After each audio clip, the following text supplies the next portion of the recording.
Hello and welcome to the Gallant Goblin. I'm Theo Thorson and I'm here all by myself today, back in my little computer room and office. And I'm echoing already. Let me turn this off. There we go.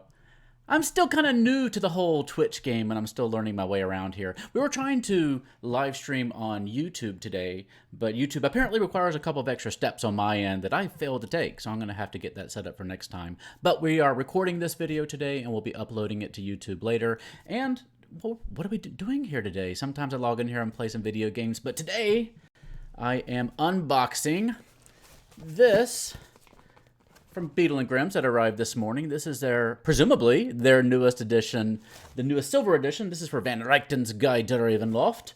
And notice there, caution, packed by goblins. I like to see that. I'm glad to see our goblin brethren getting some work in this tough economy. Thank you all for showing up today. Yeah, so we're going to open this up in just a second. I'm going to let a few more people gather here before we get going. I don't think I can see Facebook chat, so I'm going to be monitoring the chat here on Twitch, and pretty soon I'm going to be trying to get everything organized so I can really see YouTube and Facebook and Twitch chat all in the same place. But right now I'm still a noob at all this, and I'm trying to just get my bearings. One thing I can tell you that's kind of exciting is that we are getting ready to transform our game room into a full studio. And we're going to be able to do a lot more live streaming of actual play games. It's going to be a lot better as far as even just our production quality. So that's going to come up in the next month or so. Something to look forward to. Let me go ahead and thank our sponsors for today's video before we get started. First of all, let me thank our friends at Hit Point Press and the Big Bad Booklet series. One of my favorite subscription services out there if you want a lot of cool adventures to have on your shelf that you can pull off at a moment's notice. And let me thank our friend at Steam Forge Games, and they have an upcoming Kickstarter for Animal Adventures of Faraway Sea, where you can play as a wealth of awakened animal creatures like dogs and cats and orangutans. What do they have? Pigs. All sorts of cool stuff. You can go check that out at steamforge.com. Now, I think it's time to go ahead and open up my box here. You let me know in chat. I see Mercutio, I see Wallflower. If anybody's having trouble hearing me, there's an echo or anything, please let me know. It's hard for me to monitor these things when I'm doing it all by my lonesome.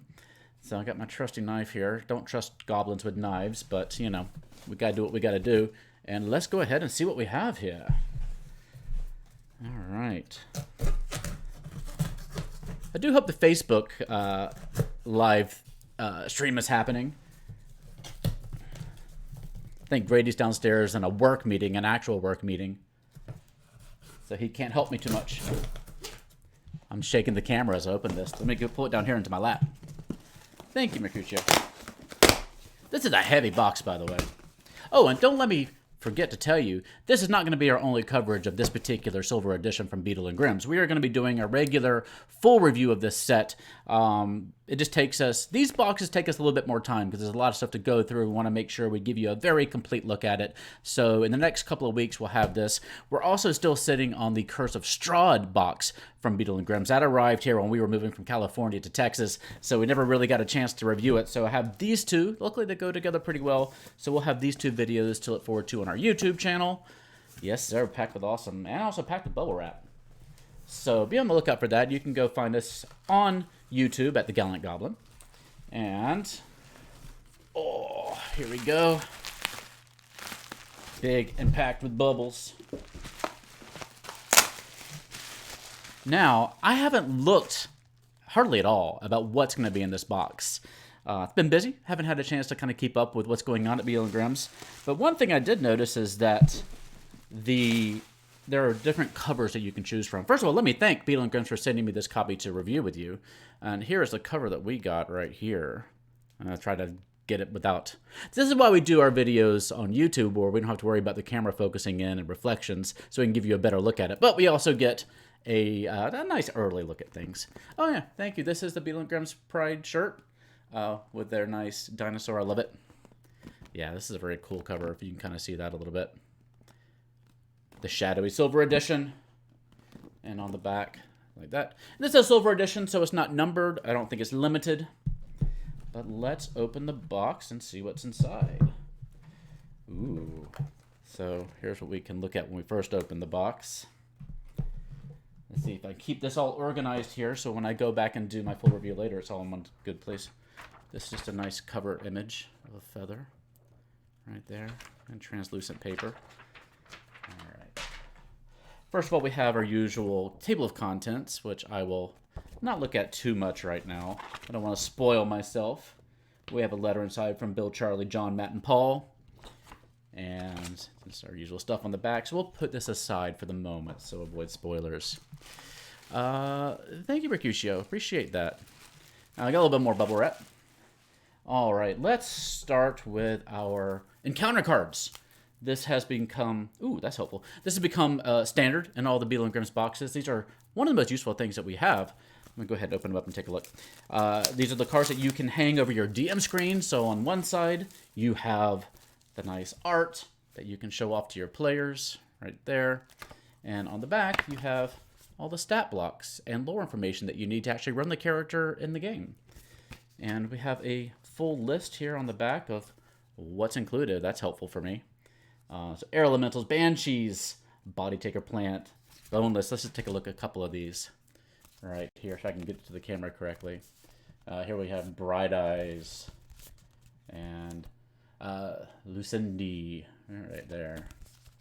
We have a Raven. Those are pretty popular in Strahd. We have a werewolf. We have ghouls. We have Grimshika. And we're not going to look at all these right now. Air elemental. But let's see if there's any particular. Oh, we have a purple worm there. We just had a mini not so long ago from WizKids of a really nice big purple worm. I don't have it handy right here, but this is we have a video about it on YouTube if you want to check it out. So if you want to run this in your combat, you got the card and you got the nice mini to use. And let's see what else is in here that looks cool. Ooh, I like this one. An Olmist Inquisitor.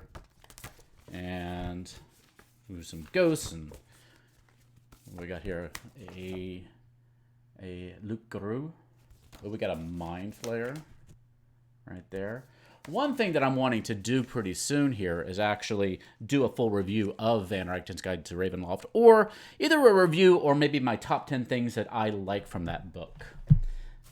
Reviews of books are pretty subjective, and my philosophy when it comes to the books from D&D is that, especially these setting books, you take what you want to use from it and you just leave the rest. You don't have to use everything in there.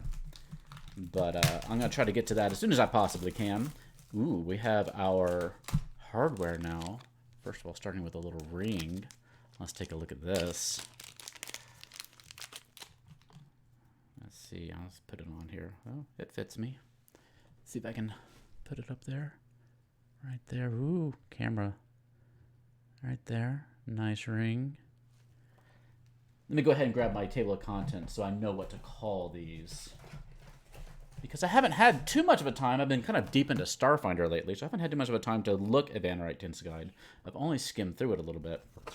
This is called, it's an artifact, a Ring of Osibus.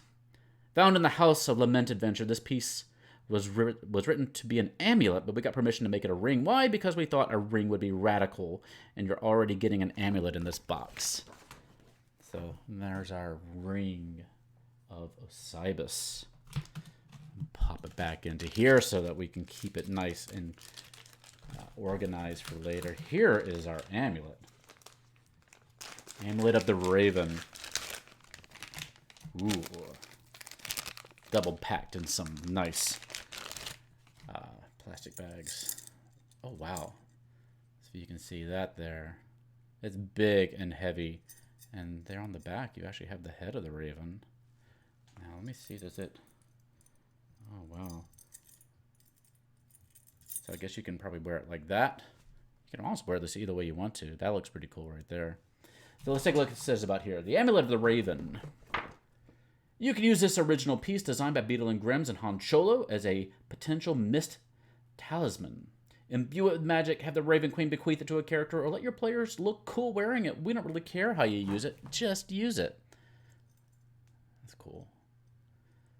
I do have a kind of goth, steampunk costume. I'm trying to get, as I'm going to do some live play games, I've got to have some cool, I don't want to put it on right now, I'll probably just go around my neck. I want to have some cool costumes to wear as the game master. And so that's one that I want to get, is really do my steampunk outfit. There you go. I'm not sure which way I want to wear it out. Let's put it like that for the moment. It does say wizards at the bottom right here. I think I have it on backwards, but I kind of like this side. And we have one more, I believe one more piece of hardware in here. If you have any questions, go ahead and shoot them out in chat. And I'm looking at Twitch chat right now. If you're watching me on Facebook, you can, I'm not seeing your chat right now. I'll try to load it up in a minute if I can. But you can come over to twitch.com, twitch.tv/thegallantgoblin, and join the chat here. And you'll be able to participate in the chat, and I'll be able to see it. All right, here we go. Let's open this up. Oh, wow. Look at that. Right there. That looks really cool. Let's see what it says about this. Planchette, an original planchette for use with the House of Lament spirit board that we printed at 24 inches by 30 inches, big and handsome and ever so spooky. Look at that, like a Ouija thing. And it's the same thing that they have on the cover there. Oop, there we go. Beadle Grimm's. That is super cool. It's one of the cooler things that they've made. It's beautiful too. Look at that. You see, that's super heavy too. Nice, I love it. All right. Put this back in some protective tissue here. And move it off to the side. Yeah, we'll put it over here so I can keep everything organized. There we go. Got our ring. I should put a ring on, shouldn't I?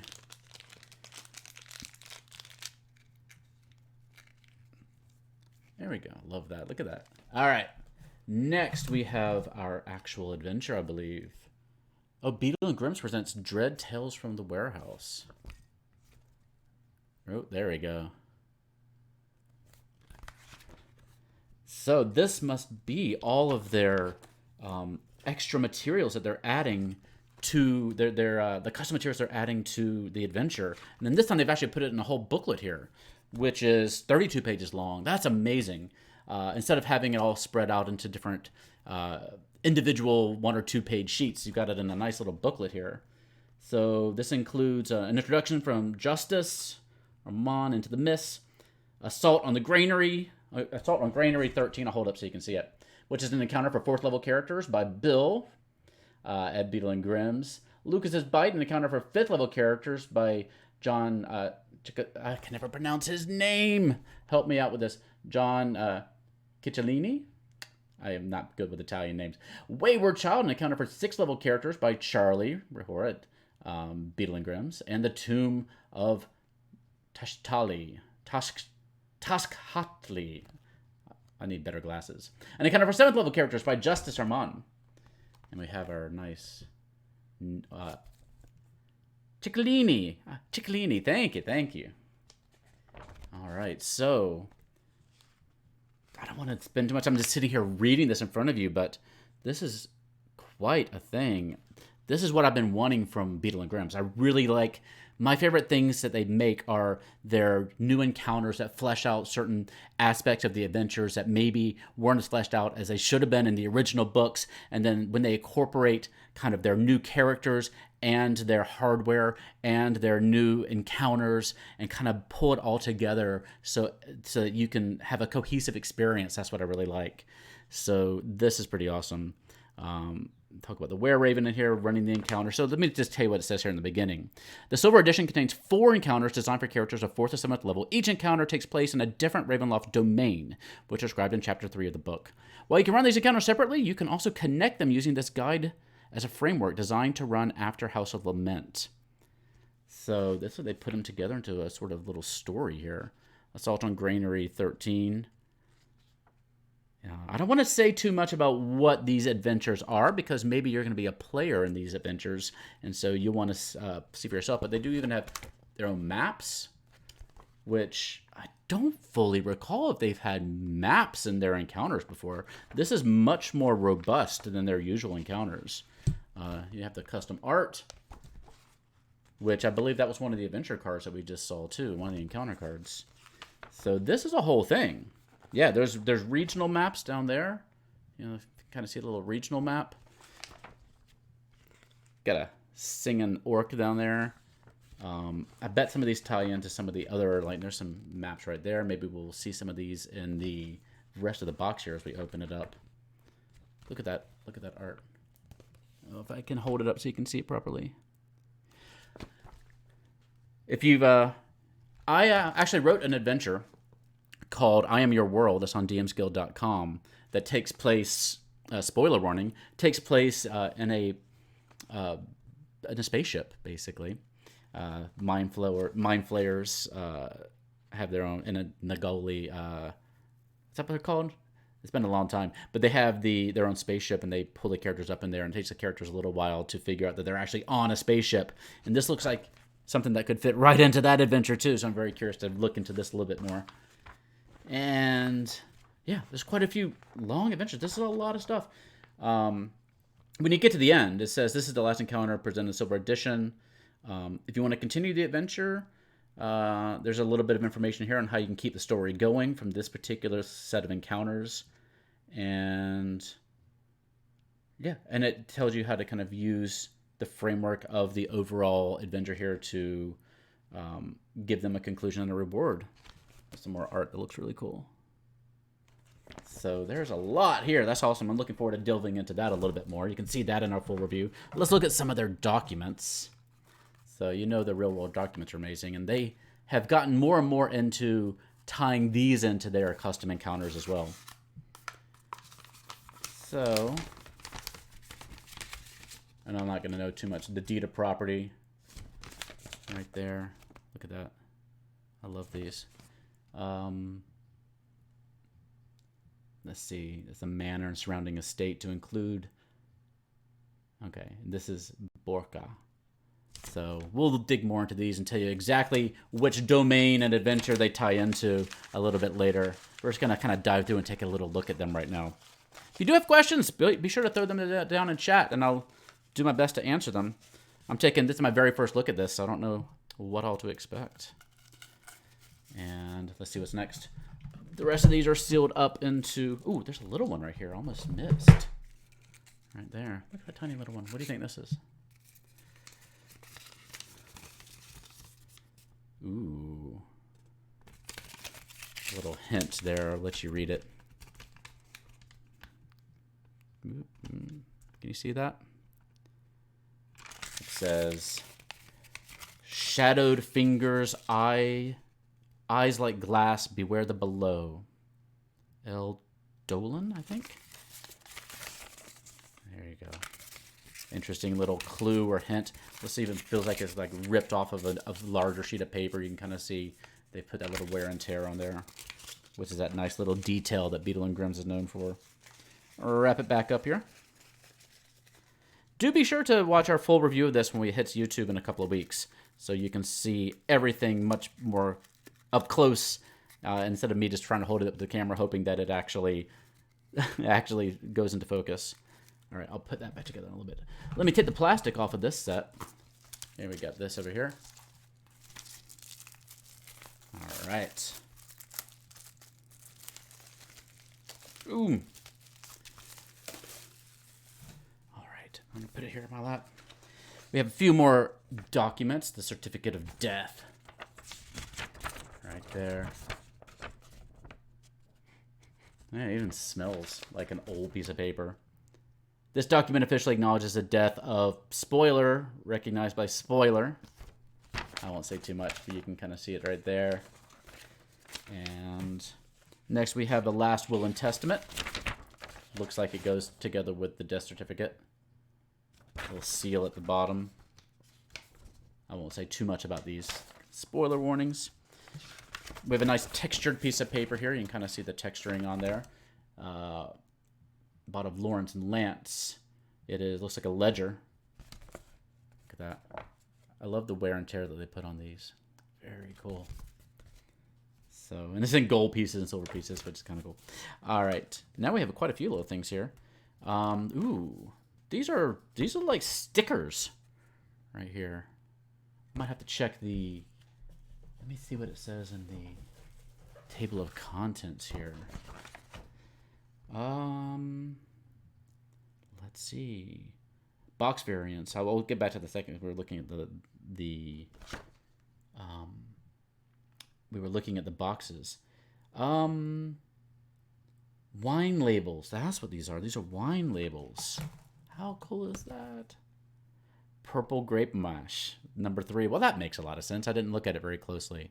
So grab yourself a bottle of wine, take the label off of it, probably get some heat to take the label off cleanly and put these on there.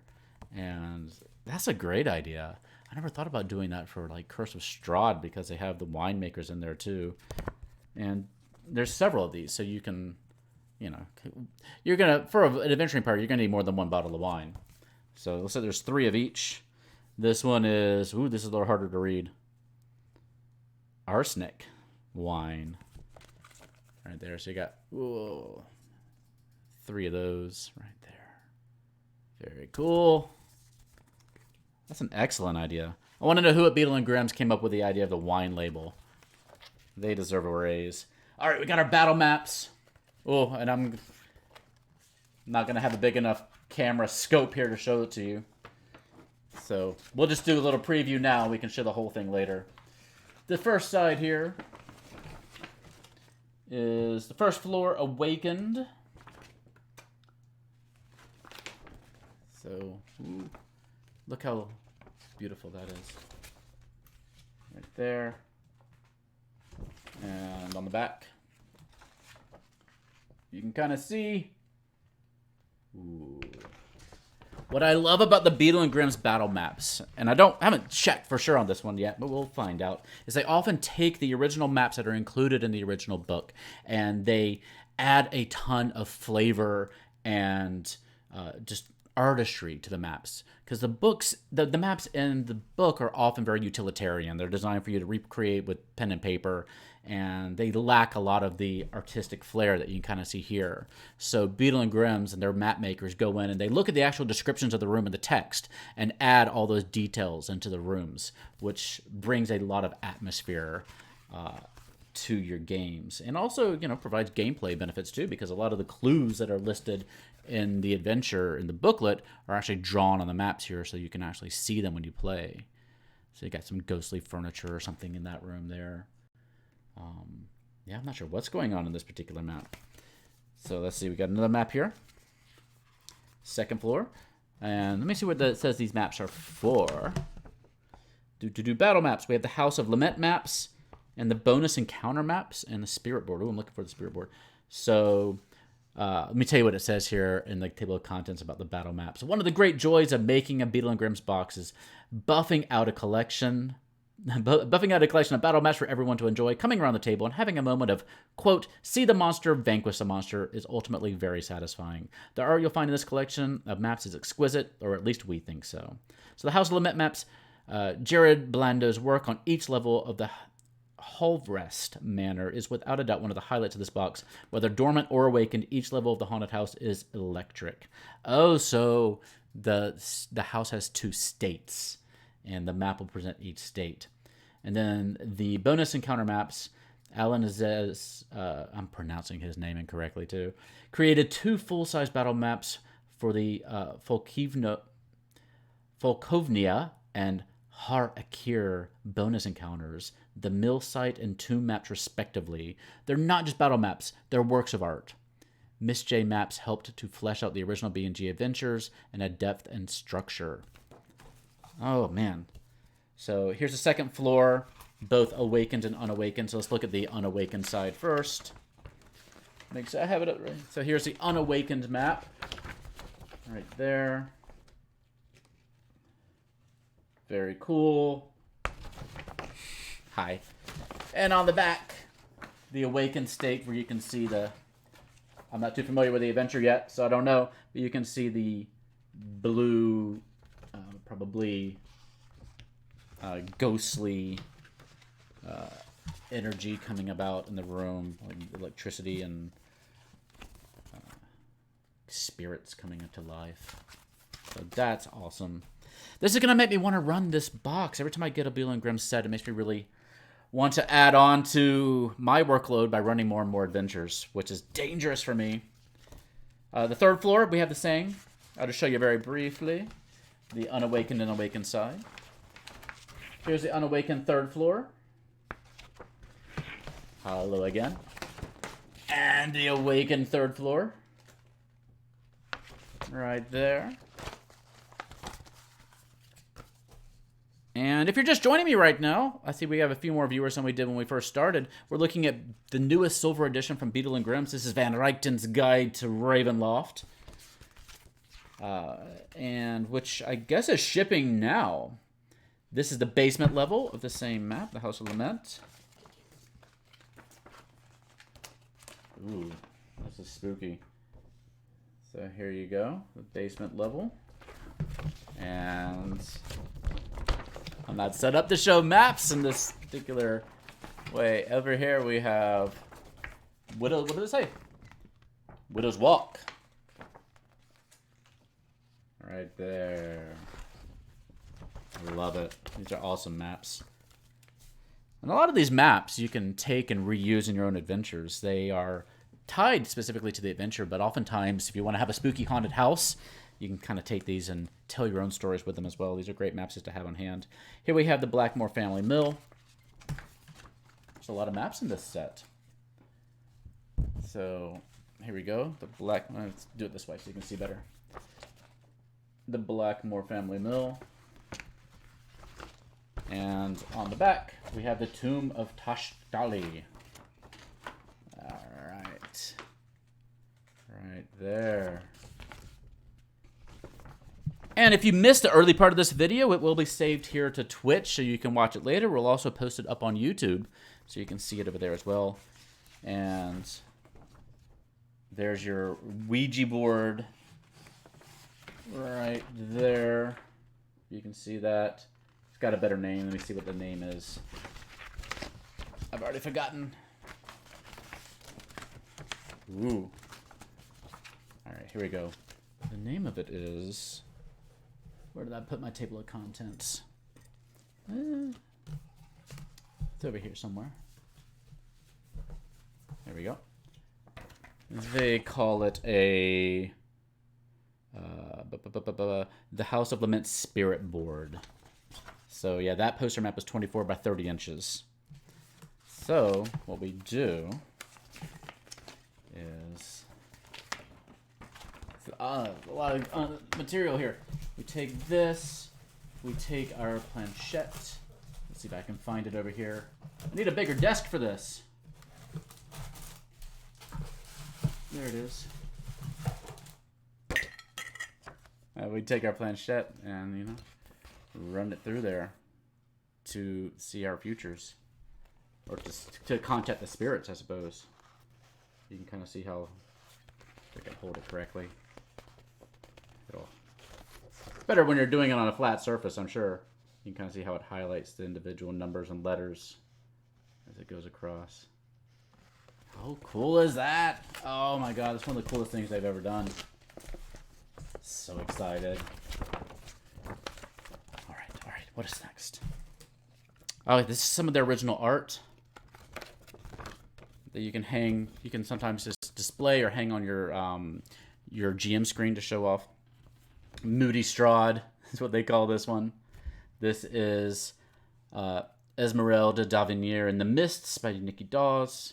And one thing that I love that they've changed since the very first time that they made the Beadle Grimm's boxes back with the Waterdeep Dragon Heist book is they tell you exactly what page and what book to find this image in. And so when you are running your adventure, what I always recommend is, you know, go through before you get to an adventure and mark in your booklets that you have a piece of art that you want to show your players.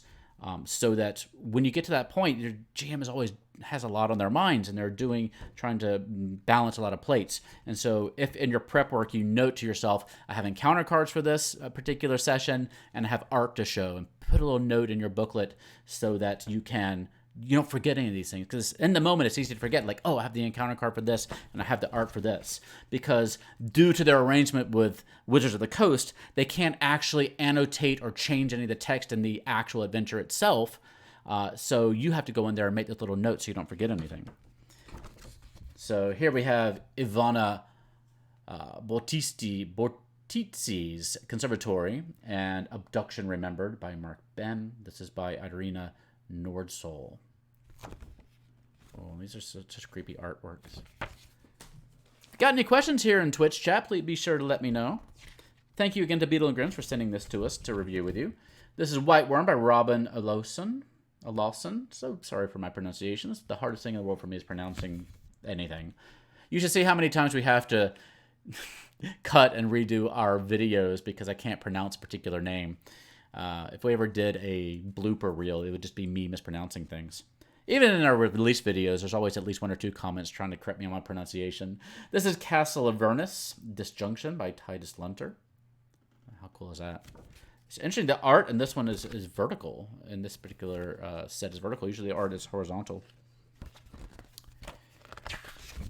Here we have Vigtal Tide Celebration by Mark Bem. And Van Richten's Herbalist Shop by Robin Olausen.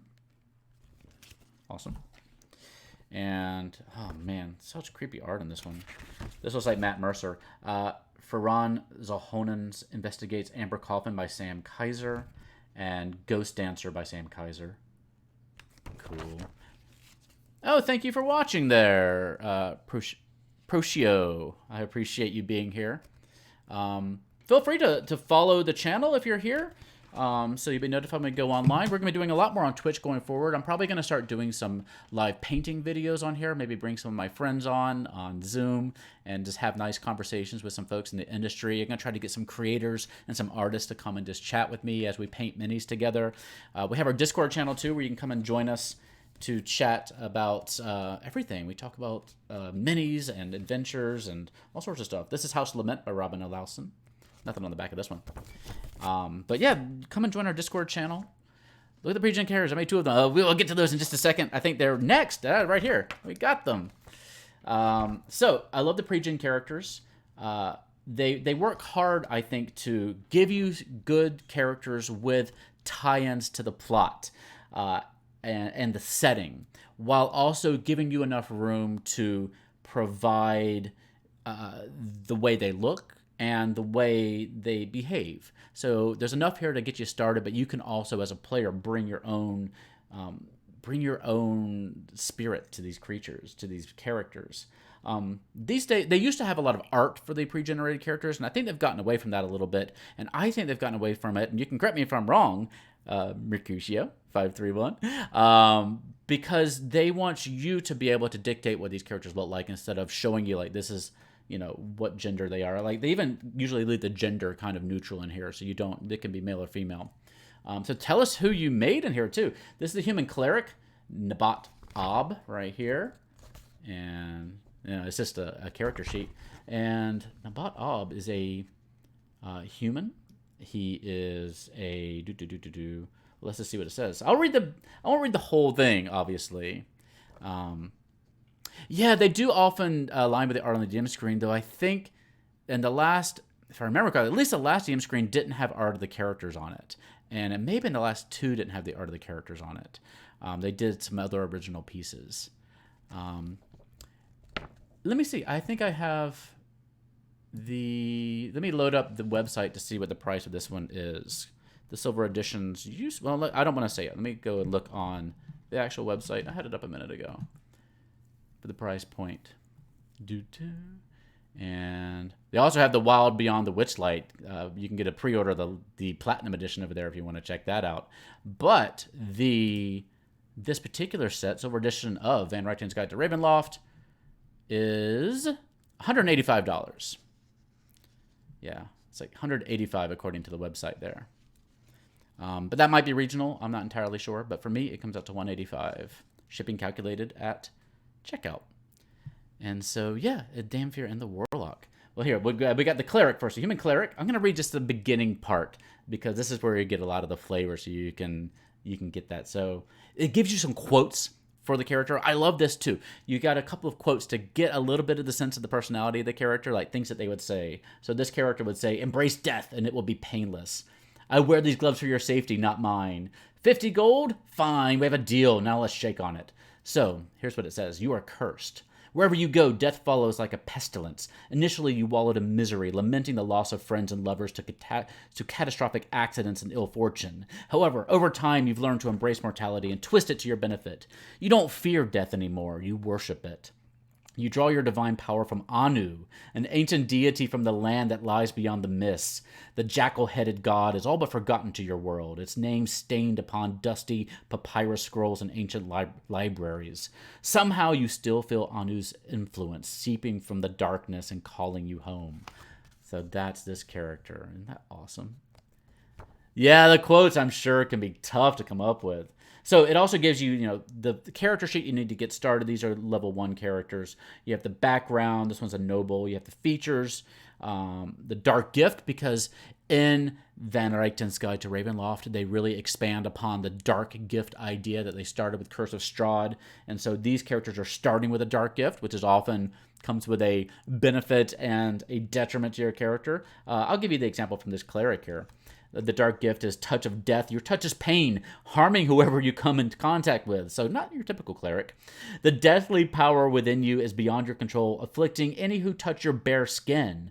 By the same token, you can deliver death to your enemies with your touch. The source of this gift is your bloodline. You are a distant relative of the Pharaoh. Here we go, names.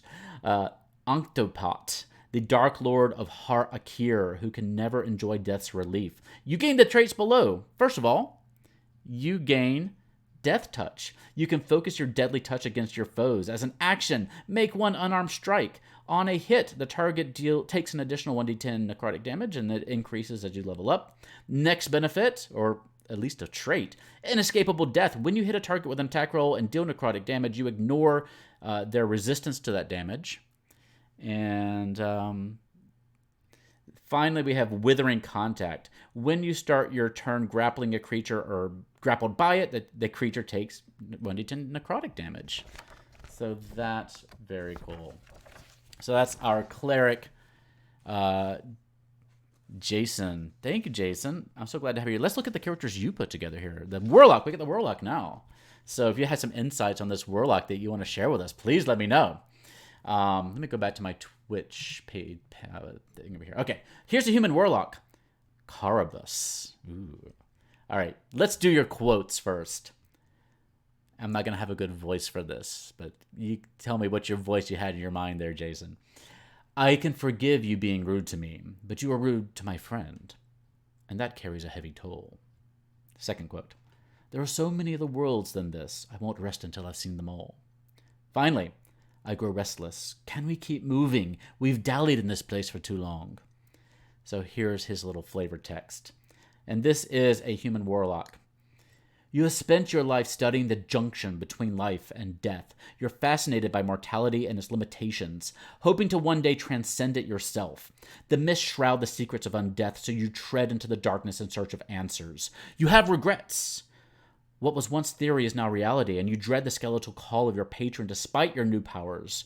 Your profession attracts danger, and you fear that if you fail, you'll number among the mindless ranks of your patron's undead servitudes." Ooh, gives me chills. Very cool. So your background, you're an acolyte. Your dark gift, you're a mistwalker. I won't tell you too much about that one. I'll let you discover it for yourself. Your warlock features, you're the pact of the undead.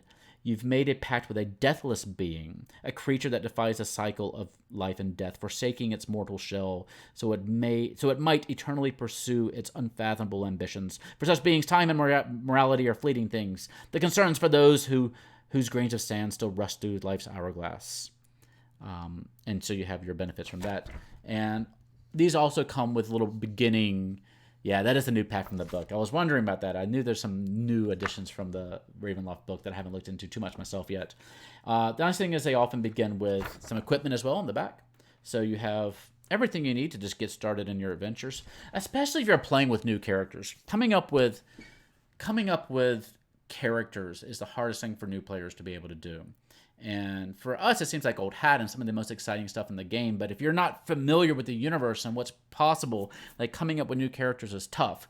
And so one of my campaigns has been running for more than 3 years now. We used the included sheets that came with the starter set, the Phandalin Lost Mines of Phandelver set, and they had these character sheets. And my friend Alexandra used one of the characters from that, and that character is still going strong and has evolved and developed so much since we started that adventure, when she just wanted to take one of these because she didn't know how to make her own character. So the potential for characters like this, and these are much more thematic than the ones even like in the official D&D starter sets. So these give you a nice beginning for this particular adventure. There's a lot of pre-gen characters. There's 5 of them. Let's look at Jason's other one. This is the Damphir Rogue. So the book also includes basically new races that the Damphir, who are like descended from vampires, and the one who's descended from hags, which I'm forgetting the term that they use for those descended from hags. And if you're familiar with Pathfinder, these were introduced into Pathfinder as well, Pathfinder 2nd edition fairly recently. I kind of like the way Pathfinder does their races and their sub-races, which they call ancestries, a little bit better. Haggis. That's fantastic. Than the way D&D does it. And this one, the Damphir thing, I think, replaces your primary race. Although you can still retain, if you start off as a human or an elf or a dwarf or a halfling or a gnome or whatever, you still can retain a few of those benefits. Hex bloods, there you go. So this is a Damphir rogue, Faustina Hasanova. So let's see the quotes. "Don't worry, I know a guy. Your words are smooth, but your heartbeat betrays you. You're lying to me." Yeah, I like Haggis a little bit better too. "Oh, this? You must have dropped it. Good thing I found it for you. So your preternatural senses are razor sharp, and you catch the things other people miss. A drop of blood, a scratch in the stone, the quiver in the voice of a witness with something to hide. You have a thirst for investigation, and once you find the trail, you never stop. You know you are a monster, but there are far worse things that go bump in the night, and you're more than happy to flush them out into the light." So this is an investigator background. Seeds of Fear. The Damphir traits are on here. Let me see if it indicates maybe what this character was before they were a vampire. A Damphir, anyway. I don't see it off the top of my head. Jason, you can let us know in chat if this was a human or if this was something else before they were cursed. But yeah, this is a rogue. 2-weapon fighting. And comes with some potions of healing, some ball bearings and arrows. Will you do a video? Yes, we totally are going to do a full review of this set where we actually show everything in a much more efficient manner, giving you good looks at everything. This is just my quick unboxing today to kind of whet your appetite for our full video. So be sure to go subscribe to our YouTube channel if you're not already, to see our full regular video on this and the Curse of Strahd set, which we have not done yet. And I don't know if we have shortcuts set up in our Twitch channel yet because we're still really new at Twitch, but I thank you there, the Rockham, for trying that shortcut. We need to get those set up. We are working on it. We're still noobs here on Twitch, but I'm definitely working on it. Your Reborn Barbarian. So these are characters who may have died at some point in the past and come back to life. You can find us on YouTube at youtube.com/thegallantgoblin. So this is Franklin Gravecaller. Oh, in my head, she was a tiefling. Oh, how cool is that? So a tiefling, now a vampire. Oh, I love that. So, yeah, I mean, another thing is, one thing I love to see from Beadle Grimm, but I know it's probably outside what they're able to do, because they haven't done too many custom minis. They did custom minis of Beadle and Grimm in one of the sets, but they haven't done too many. I don't think they've done any custom minis since then. But I would love to have custom minis of these player characters. But you can also just go to your local game store and look at the huge board of Nolzers and deep cuts, unpainted miniatures, and even Reaper, all these unpainted miniatures that they have available now. There's even ones for Magic the Gathering and Starfinder. You can find the perfect mini. There are so many. Yeah, and you can go to Hero Forge, or you can go to the other one, Anvil. I'm forgetting it, and they sponsored one of our videos once. Something Anvil, I'm forgetting the name, but you can do custom ones there as well. But there's a lot of places to get minis these days, and to make sure that they are exactly what you want. So anyway, let's look at this reborn barbarian who came back to life. Quotes, "You were expecting a monster, weren't you? I'm afraid you'll find none here. Here, let me give you a hand. I have a couple to spare. I have the strength of 10 men, for I am 10 men." Interesting. It's not World Anvil. What is it called? Oh, God. Let me find it. You have to hear me typing on my keyboard. Hero Forge. Oh, not Anvil. Foundry. Eldritch Foundry. It's another kind of competitor to Hero Forge. They do things a little bit differently on there. But Eldritch Foundry is another place that you can find some custom minis and make your own.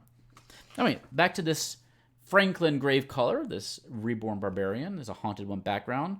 You have your reborn traits because you were dead and you came back to life, and so that gives you certain benefits. You have your barbarian features and your equipment, and that is him. Franklin the Barbarian. I love that. Finally, we have our Hex Blood Druid. Here's our Hex Blood. I just didn't go deep enough in here, so this is descended from a hag. They actually qualify as Fae, a medium Fae named Margaret Swamptooth. That's a good hag name, isn't it? The name's Margaret, but my friends call me Murky Marge. This puppet is very special. Don't recognize it? It's you. I wonder if there's any puppets in this set that I haven't seen. The last set had some finger puppets. That was pretty amazing. We don't like them, do we, Mr. Blinks? No, we don't, Margie. Born in the swamps of Barovia to your strange mother, Baba Lysaga, you left the mists in an act of defiance, hoping to find a brighter world beyond the bleakness of Barovia. You cultivate joy in life where you can, but you struggle to repress your dark family roots. You're a storyteller. You're known for immersive puppet plays or musicals, featuring homemade caricatures of people you've met in your journeys. Sure, they're a little creepy, but so are you. How cool is this character? You're the daughter of Baba Lysaga from the Curse of Strahd. You're a neutral good character, though. You're an entertainer background naturally. Hexblood traits. You have your eerie token. You're a druid. Hexblood druid. Oh, that's a fantastic character. I love that one, too. Good job, Jason, and your team out there. Let's see what else we have in this set. I'm making such a mess on my desk. I'm going to have to make sure I put this all back together again. Here are your other maps. And I believe these might be more tied to the custom adventures. I'm not entirely sure without looking, but I'll find out later. So these are little smaller ones. And these are also completely reusable for other other home adventures. That's kind of a crevasse there. Very cool. Lab 984B. This one might be a little small to use as an actual map. You can see how big the the squares are there, but you can also, this is a fairly simple map that you can blow up or redraw if you like. So that's another one. I believe I saw this in the custom adventures as well. Here we have Taverna right there. These might be a little bit less than an inch as well, but you could probably just throw this down and use it. These are like 8.5 by 11 sheets, single-sided. And we have finally just a piece of paper to keep everything straight. So let's see what else we have in the box, if I've missed anything. Let me know if you have any questions out there. Ooh. Oh, yeah, there is a little bit more in here. I'm just going to put this on the floor in the other box. Yeah, you got there. If you're just tuning in, we got our hardware here. Hello, hello, the initiative order. Welcome. Finally, we have the actual book itself. So if you've held off on purchasing the Van Richten's Guide to Ravenloft, you are all set here because, as always, Beadle Grimm takes the big, heavy, hard-sided book and hardback book and breaks it off into little booklets that you can more efficiently use if you're ever carrying it around to your local gaming groups or something. You don't have to carry the big, giant book. You can take just the booklet that you need. Trying to open this up without... Oh, I have my knife. Without messing anything up here. There we go. Oh, okay. Got a lot to clean up later. All right. So let's look at our little booklets here. Van Richten's Guide to Ravenloft, Chapter 1 and 2, right there. Yeah, this is a great booklet. Just the art in this particular adventure was amazing. Like, I love... There's your Hex Bloods. Right there. Whoop. Descended from various types of hags. Isn't that cool? I love that they're finally adding these into D&D. Maybe this is Jason's character, who used to be a tiefling, is now a Damfear. I don't know. And look at the werewolf here. Isn't that cool? Ooh. So that's book 1.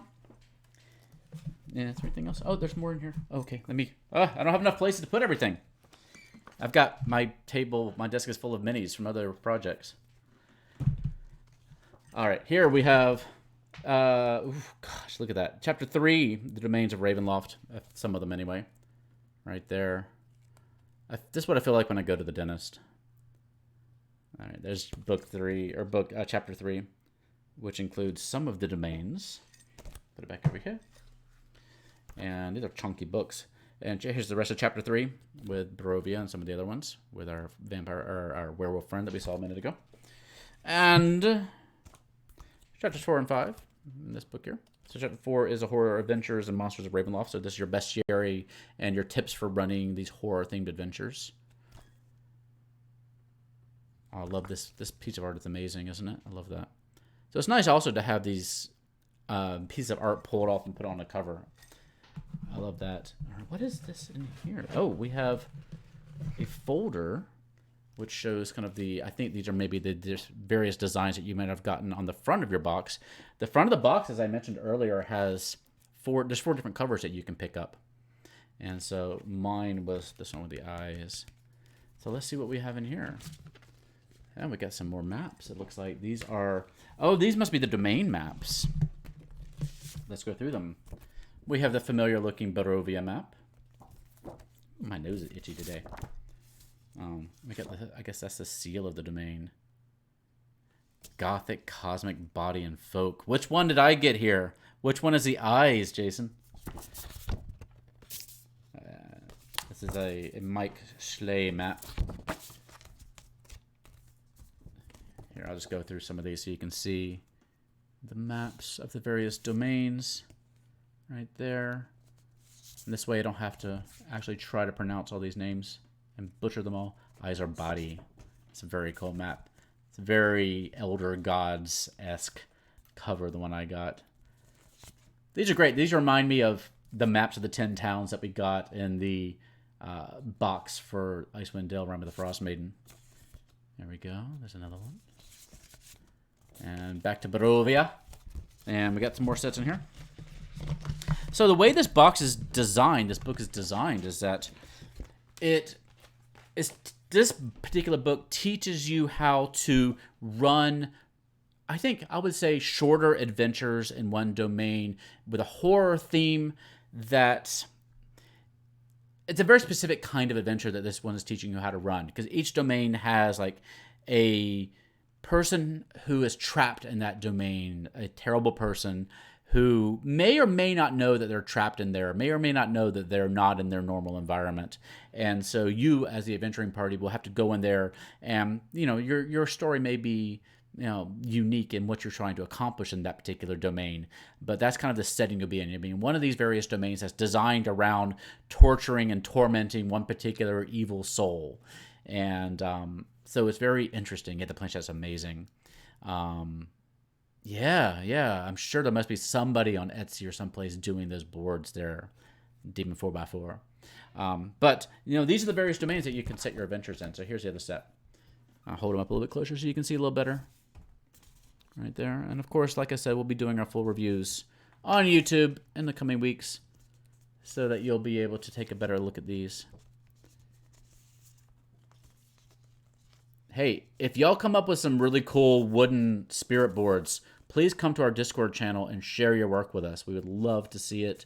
If you paint minis, we'd love to see your work there too. We have a whole channel set up on our Discord to share your work, so I'd love to see that. I love to see what the community is capable of. Look at that map. I think I've gone through them all now. I was looking at chat and while I'm not looking at the pictures I was showing. So if I'm repeating some of these, forgive me. And I don't remember which one we started with. These are so cool though. Okay. Some of them are upside down, I know. Right there. Have I gone through them all? Hi, Millie. I don't know how to pronounce your name, Millie. Yeah, please come join Foehammer. There's a character in Storm King's Thunder named Foehammer that we just got to in my particular adventure. And I think, ladies and gents, that we may have gone through everything in this box. Let me double check, though, as I kind of put it back together. If there's anything that you want to get another look at, if you joined us a little late here, call it out in chat. I mean, definitely show these pieces of hardware. There's the ring that comes with the set. And the Raven amulet that I may or may not have on backwards. We have our paper spirit board right here. This poster. I won't open the whole thing again right now. Here's the planchette that we were talking about. Super heavy. The nice, you can kind of see the way that it highlights. Enlarges what's underneath it. I'm trying to get my eye, but that's not really. Yeah, this is the planchette that what you do is you, like a Ouija board, your spirit board, you take it across the spirit board to communicate with the spirits. So as you take it across here, you know, everybody's hands touch it and guiding it across the board. And I assume it's just like a Ouija board. I haven't read this in the adventure yet, but it's hard to do it here backwards on the cam, but it'll highlight the various letters underneath. If I had it on a flat surface, it would do a lot better. It's so hard because my video is mirrored, so I can't tell which way I'm moving things. But yeah, so it kind of works like that. It's beautiful. It's gorgeous. It's inspired. So that's our spirit board. We have of course, our in-world documents that we looked at. We have our encounter. Oh, we haven't looked at this yet. I knew I forgot something. My nose is really itchy today. So we looked at a little bit of the custom art and what they like to do at Beadle Grimm's, which is another thing that I really appreciate, is they take all the amazing art in the original book and sometimes some of their own art. And when you're running an adventure, sometimes it's really tough. They have all this beautiful art in the book, but you can't really show your players without holding up the book and being like, okay, here's the art, but don't look at this part because this is spoilery, so you have to cover up some of the art. So this allows you to take the beautiful art that's in the book, they pull it onto these little sheets, and you can then hang it over your GM screen so they can see the setting that they're in and see all the art that comes with it. So it's right here. The inside will give you the credits for the art, the name of the piece, and where to find it in the book. So what I was recommending is when you're doing your prep for each particular session, check to see if you have art, or if you have bonus encounters, or if you have hardware or maps included in this set that you want to use in your session. Like, go and make a note for yourself, because it's very easy to forget, like, oh, I had all this awesome art that I could have shown while I was running this particular session, and I completely forgot about it. So yeah, go make those annotations to yourself in your booklets, using those maybe little sticky notes, little neon sticky notes that you can paste in your book if you don't want to write in it yourself. But another benefit for having these little booklets is that you can totally go in there and just write in them. You know, it's not your original hardcover book that you maybe want to keep pristine, but you can go and write in the little booklets and make your little notes like, oh, on this page I have this piece of art I want to show and have it pulled aside. I have these encounter cards for the monster here. So it's very cool. If you keep all your encounter cards together from the previous Beadle Grimm sets too, there may be some creatures from the older sets that show up in this particular adventure. So if you like using the encounter cards, you know, check to see what you have from those previous sets. Oh man, what is this? Von Ockbrecker, Self-Reanimator. Look at that guy. That's awesome. Right there. Got a fiddler here. And a fiddleress. And right there. So adventure. Is that Esmeralda? I don't think it is. Nope, that's Maharani Ramya. I opened myself up to this, didn't I? Maharani Ramya Vazavadon. I'm so terrible at pronouncing things. Some cool tabaxi right there. Right there. Yeah, I would love to see just a full pack. I mean, there's probably... How many encounter cards do you think they've come up with now? Maybe 200-300 at this point? I would love to see them just put them all together and just sell the encounter cards because they're a wonderful thing to have handy. Right there. Especially for the games, I mean, for the games you're running in person. Because it's really nice to be able to show the art to help enhance the imagination. Everything we look at everything we look at on the Gallant Goblin is an enhancement to your imagination. And so, you know, having the art to kind of enhance the imagination of your players when they go through these things. And everything here, of course, I always like to say, like, these sets from Beadle Grimm are expensive. And not everybody's going to be able to afford them.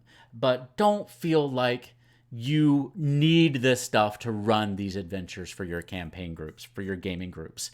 You know, I love seeing all this. I've seen people who have tons of painted minis and Dwarven Forge terrain. Like, it can sometimes feel like, oh, I'm a student and I can't afford buying all this stuff, so nobody's going to want to play with me. And all you need to run a fun D&D game, and never forget this, is just your friends and dice and the rules, you know, knowing the rules. That's all you need. Everything else is totally in your imagination. Everything else here is just bonus. It's just set dressing.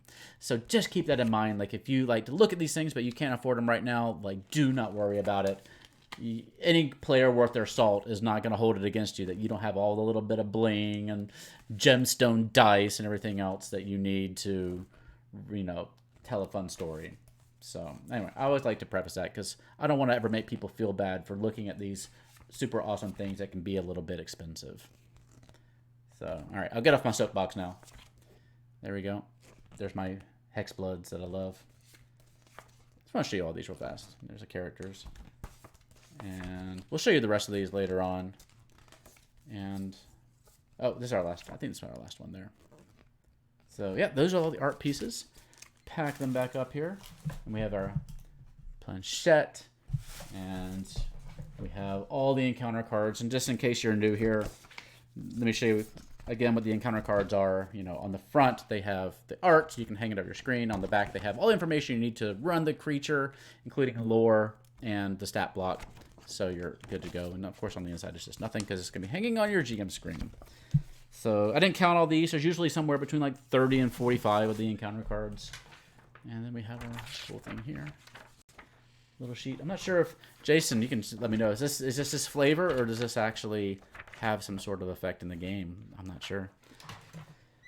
And we looked at all our maps. Ooh.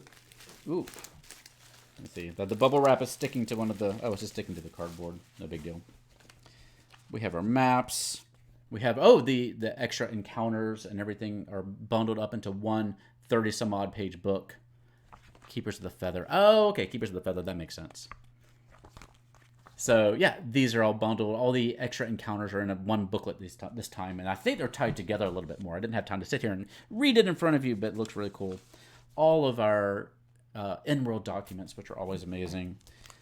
Just a ton of maps of the House of Lament, both the awakened and unawakened state, plus other maps, and all the art, and our table of contents. Let's make sure I didn't miss anything. It does talk about the box variants, the artifacts. This is the Amulet of the Raven. This is the Ring of Osibus. We had the planchette. We had the bonus encounters. Let me tell you what it says about the bonus encounters. For the first time ever, we're presenting our original content in new and exciting ways. Our Dread Tales from the Warehouse series contains 4 bonus encounters set in 4 different domains of the Dread. We're banking that your players will be hungry after running the House of Lynn adventure included in the book, and you can dive right into these encounters, which can either be played separately or run continuously as one short adventure. The encounters take your party from 4th to 8th level, which might make them strong enough to journey to Barovia and dine with Strahd von Zorovich in Castle Ravenloft. So that's awesome. So it seems like they've put together basically a campaign for you when you combine House of Lament plus this. You know, I assume you're up to 8th level, and then you can go for something else from there.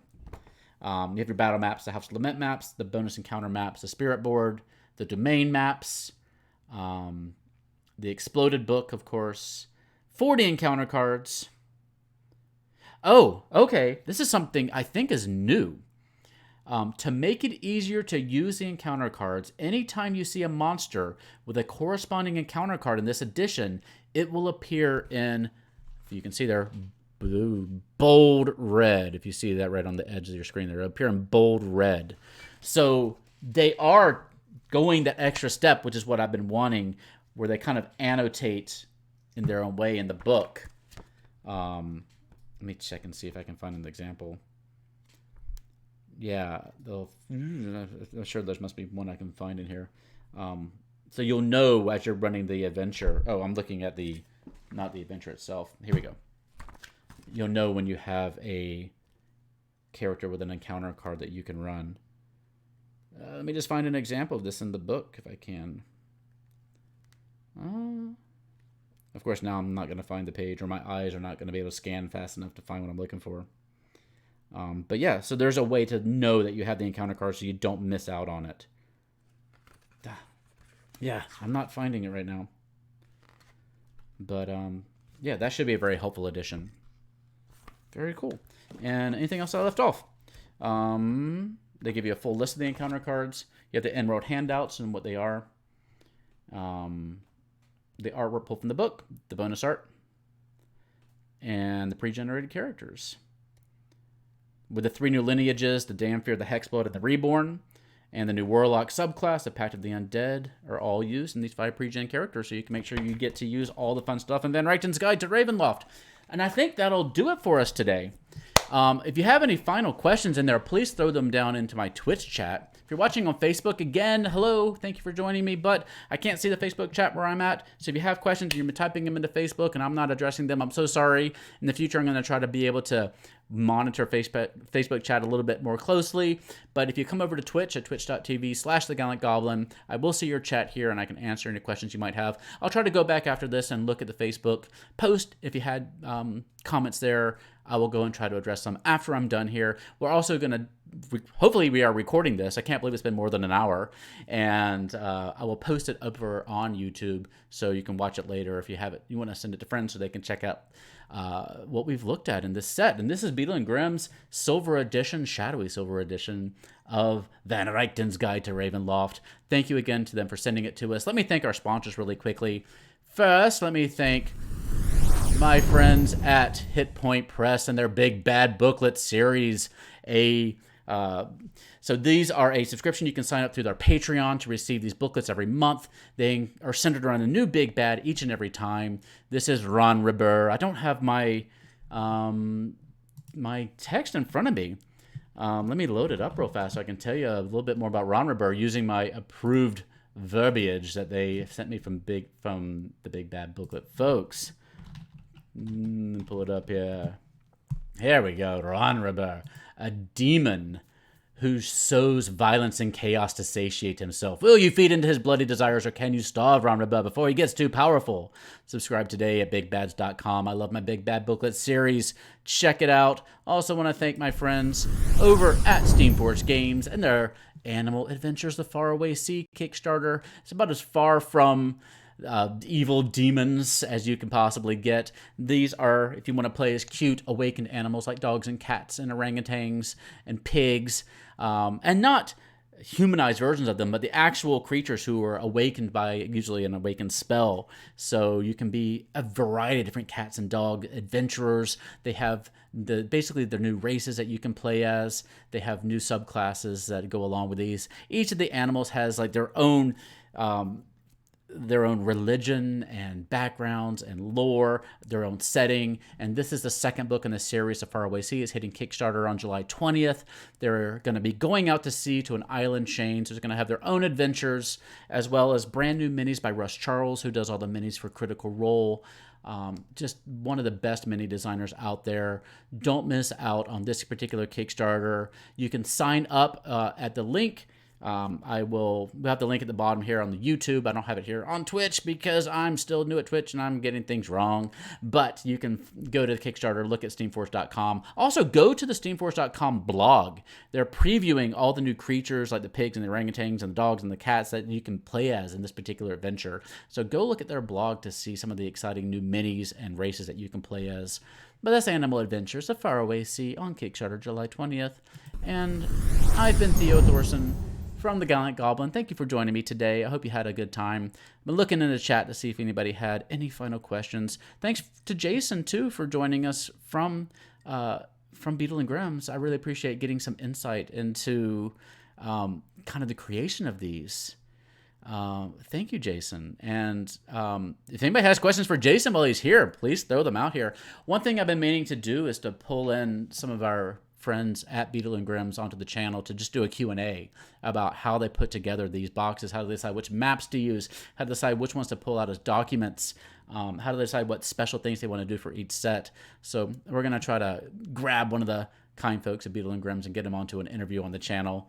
I think I was talking to Bill or Paul early in January before my move, and never quite got around to getting them on the channel, but I'm going to try to get somebody over here to kind of answer our questions. So be on the lookout for that. But yeah, thank you everybody for joining me today. I think that'll do it. I hope you're having a wonderful time. Please stay safe out there. Have fun. Do love each other. And I'll see you soon on the Gallant Goblin. Goodbye. Thank you.